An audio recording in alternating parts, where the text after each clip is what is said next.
సర్వదేవతాత్మకమై దివ్యశక్తి సంభరితమైన శ్రీశైల రూపంలో ఉన్న జ్యోతిర్లింగానికి నమస్కరించుకుంటూ దృష్ట్వా చైనం వాంగ్మనో బుద్ధిదేహై సంహృష్టాత్మ ముముదే వాసుదేవ. అలాంటి స్వామిని చూడగానే వాసుదేవుడు ఒక్కసారి ఒళ్ళు పులకించి ఆనందంతో వాంగ్మనోబుద్ధిదేహై వాక్కుతో మనస్సుతో బుద్ధితో దేహంతో స్వామిని స్తుతిస్తూ ఉన్నాడు. ఇప్పుడు స్తోత్రం మొదలవుతుందండి. ఈ స్తోత్రం భయపడద్దు, క్లుప్తంగానే చెప్తాను. ఎందుకంటే మళ్ళీ స్తోత్రం మొదలు పెడితే శివతత్వం అంతా వస్తుంది.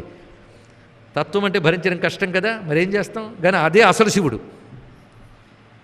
త్వత్సంభూతా భూతకృతో వరేణ్యః గోప్తారోస్య భువనస్యాదిదేవ ఆవిశ్యే మాం ధరణీం యోభ్యరక్షన్ పురాపురాణీం తవ దేవ సృష్టిం సురాసురాన్ నాగరక్ష పిశాచాన్ నరాన్ సుపర్ణాన్ అథ గంధర్వయక్షాన్ పృథగ్విధాన్ భూతసంఘాంశ్చ విశ్వాన్ తత్సంభూతాన్ విద్మ సర్వాంస్తథైవ. మొదటి రోజు ప్రవచనంలో శివుడు విశ్వరూపం కనబడుతుంది భారతంలో అన్నాం కదా, ఇదండి విశ్వరూపాన్ని మొత్తం వర్ణించారు ఇక్కడ. ఆయన నుంచి సర్వ సృష్టి ఆయన యందే కలుగుతుంది, ఆయన యందే పెరుగుతుంది, ఆయన యందే లీనమవుతుంది. ఇది వర్ణన పరిశీలించాలి. అప్పుడు ఆయన ఎలా కనబడుతున్నాడు? కలుగుతున్న సృష్టి అంతా ఆయనలోనే మనం చూస్తూ ఉన్నప్పుడు విశ్వము సృష్టి అది ఆయనలో చూస్తున్నప్పుడు ఆయన ఏమయ్యాడు? విశ్వరూపుడు. ఇది తెలుసుకోండి. ఆ కనబడుతున్నవి సురాసురా నాగ రక్ష పిశాచ నరాన్ సుపర్ణాన్ అథ గంధర్వ యక్షాన్. విశ్వరూపాయ వై నమో నమః, నమో విరూపేభ్యో విశ్వరూపేభ్యశ్చవో నమః. సమస్తం ఆయన యందు గోచరిస్తున్నాయి. సమస్తం ఆయన యందు గోచరించినప్పుడు ఆ సమస్తం ఏమవుతుంది? ఆయన అవుతాడు కదా. మనం గోచరిస్తున్నవి చూస్తున్నాం కానీ ఎవరు యందు గోచరిస్తున్నాయో చూడట్లేదు. అది చూపిస్తున్నాడు ఇక్కడ ఆ స్వరూపాన్ని. అంతేకాదు ఐంద్రం యామ్యం వారుణం వైత్తపాల్యం పైత్రం త్వాష్ట్రం కర్మ సౌమ్యం చతుభ్యం. వైదిక శబ్దాలు. ఇంద్ర, యమ, వరుణ, విత్తపాల. విత్తపాలుడు అంటే ఎవరండి? కుబేరుడు. అంటే దిక్పాలకులందరూ ఆయనలోనే గోచరిస్తున్నారు. రూపం జ్యోతిష్ శబ్ద ఆకాశవాయు.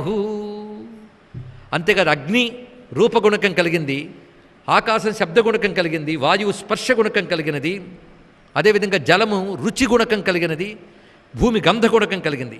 వాటిలో ఆ గుణకములుగా ఉంటూ ఈ పంచభూతాలు నడుపుతున్నవాడు. జలంలో ఆ రుచి లేకపోతే మనం బ్రతకగలమా? వాయువులో స్పర్శ లేకపోతే ఉండగలమా? కానీ వాయు స్పర్శ మీరు నేను పెట్టామా? ఆలోచించండి. ఇక్కడ కొంచెం వివేచన చేయండి, అర్థమైపోతుంది. వాయువులో స్పర్శ ఆయన, భూమి యందు గంధం ఆయన. పుణ్యో గంధ పృథివ్యాంచ. భగవద్గీతలో చెప్పినది రసోహమప్సు కౌంతేయ ప్రభాస్మి శశి సూర్యయో. ఆ రహస్యం. అందుకు రూపం జ్యోతి శబ్ద ఆకాశ వాయుస్పర్శ స్వాజ్యం సలిలం గంధ ఉర్వి కాలో బ్రహ్మ బ్రహ్మ చ బ్రాహ్మణాశ్చ. బ్రహ్మ బ్రహ్మ బ్రాహ్మణ మూడు నువ్వే అన్నాడు. ఇది గొప్ప మాట. బ్రహ్మ అంటే పరబ్రహ్మ, బ్రహ్మ అంటే బ్రహ్మదేవుడు, బ్రాహ్మణములు అంటే వేదములు, బ్రాహ్మణులు అంటే ఆ వేద జీవనము కలిగిన వారు. ఇవన్నీ నీ స్వరూపమే. త్వత్సంభూతం స్థాస్ను చరిష్ణు చేదం. నీ నుంచి కలిగినదే కదిలే కదలని జగత్తు. కదిలే జగత్తు నీదే, కదలని జగత్తు నువ్వే. ఇదంతా నీ స్వరూపము. ఇది విశ్వరూప శివస్థుతి. శివుని విశ్వరూపం. మన మల్లికార్జునుడి విశ్వరూపాన్ని ఇవాళ దర్శిస్తున్నాం ఇక్కడ. అభ్యస్తోకాయాంతి యథా పృథక్త్వం తాభిశ్చైక్యం సంక్షయే యాంతి భూయ. అత్యద్భుతమైన మాట. ఒక జలప్రవాహంలో బుడగలు వస్తూ ఉంటాయి, బిందువులు వస్తూ ఉంటాయి. ఈ బిందువులన్నీ కూడాను ఆ జలప్రవాహంలోకి భిన్నములు కావు. అలాగే బిందువులు లాంటి ప్రపంచము జలప్రవాహం లాంటి నీలోనే ఉన్నాయి తప్ప వేరుగా లేదయ్యా అన్నాడు ఇక్కడ. ఎంత అద్భుతమైన ఉపమానం చెప్పాడు ఇక్కడ. అది ఏవం విద్వాన్, ఎవడైతే ఇది తెలుసుకుంటున్నాడో వాడు సాయుధ్యాన్ని పొందుతున్నాడు. దీన్ని బట్టి వేదాంత విద్యంతా చెప్పాడు.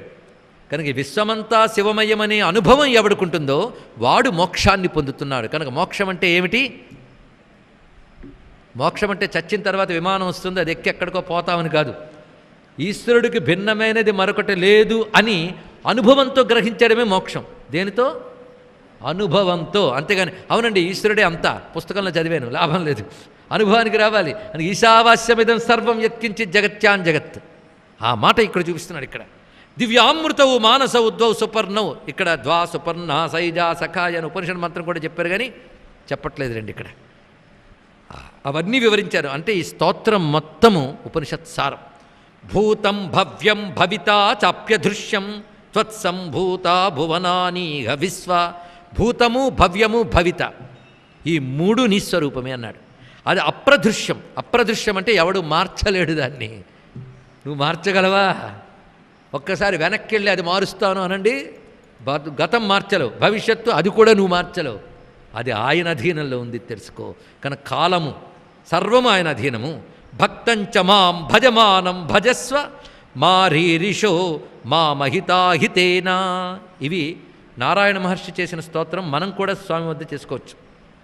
ఇది మారీరిషో, స్వామి మమ్మల్ని బాధ పెట్టకయ్యా, మా శత్రువుల్ని దెబ్బతీయు అన్నాడు. దీని అర్థం ఏంటి? తంవో జంభే దధామి. అదే ఇక్కడ మరొకట్లేదు. అంటే మన పూర్వకర్మ పట్టి మనల్ని శిక్షిస్తాడు పరమేశ్వరుడు.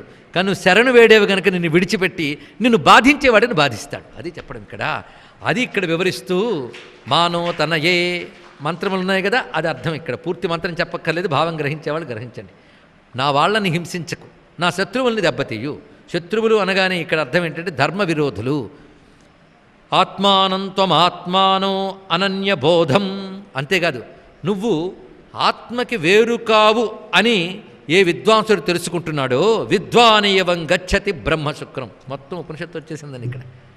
నువ్వు ఆత్మకు వేరు కావని ఎవడు తెలుసుకుంటున్నాడో వాడు బ్రహ్మతత్వాన్ని మోక్షాన్ని పొందుతున్నాడు. చూసారా, మహాభారతంలో శివమేమ కథ కాదు, తత్వమే. ఒక్క రహస్యం చూడండి.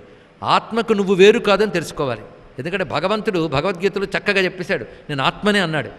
ఆత్మ అంటే ప్రతివారిలో ఉన్నదేగా. ప్రతివారిలో ఉన్న చైతన్యము శివునికి వేరు కాదు అని ఎవడు తెలుసుకుంటున్నాడు వాడు బ్రహ్మతత్వం పొందుతున్నాడు. ఒక్క మాటలో చెప్పాడండి. ఇదే రమణ మహర్షి చెప్పిన విషయం కూడా.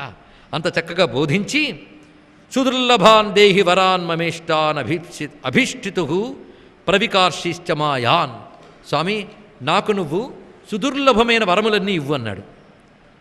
ఇది నారాయణ మహర్షి కోరుకునేది. సుదుర్లభమైన వరములు అంటే ఇతరులకు సాధ్యం కానివన్నీ నాకు సాధ్యం కావాలి, అది వరం. ఎందుకు ఆయన వచ్చాడు నారాయణ మహర్షి చెప్పండి? ఇందాక ఎవరైనా శ్రద్ధగా విని ఉంటే నాకు చెప్పాలి.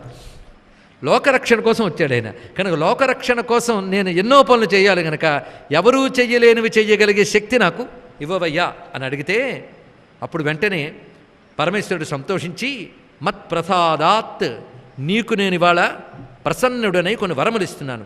అవేమిటంటే మనుష్యుల్లో కానీ దేవతల్లో కానీ గంధర్వుల్లో కానీ రాక్షసుల్లో కానీ లోకంలో ఎవరైనా సరే నిన్నేమీ చెయ్యలేరు.